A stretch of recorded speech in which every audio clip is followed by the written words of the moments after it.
I told you what an AI agent really is? Here's what the marketing left out.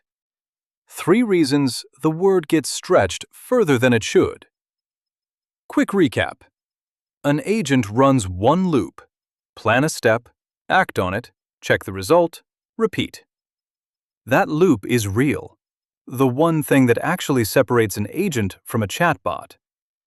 But somewhere between that loop and the pitch deck, the word started working like a luxury badge slapped onto whatever needed to look newer. Reason 1. Any product with an API call now gets called an agent. A chatbot that files one ticket.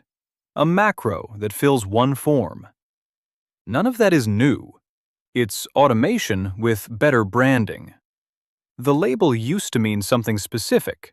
Plan, act, observe, repeat. Now it just means has AI in it. Reason 2. The demos are staged. A 5-step task filmed once on the run that worked. Real agents drift.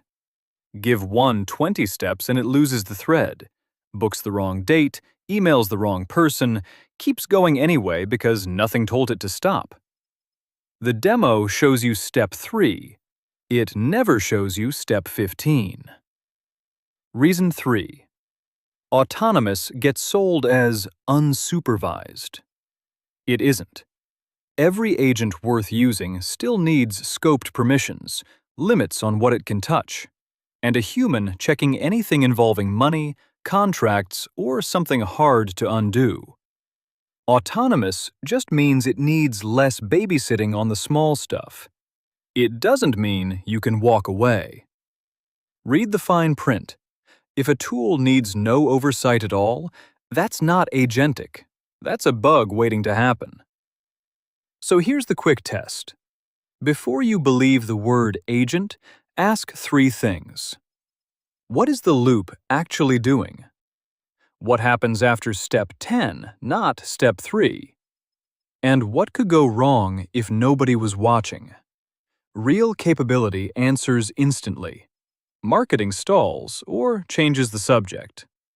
So next time a pitch uses the word agent, don't ask what it can do. Ask what happens when it's wrong and who's watching when it is. Drop the last product that called itself an agent in the comments. I'll tell you if it earned the name. That's the shape every Learn in 3 video takes.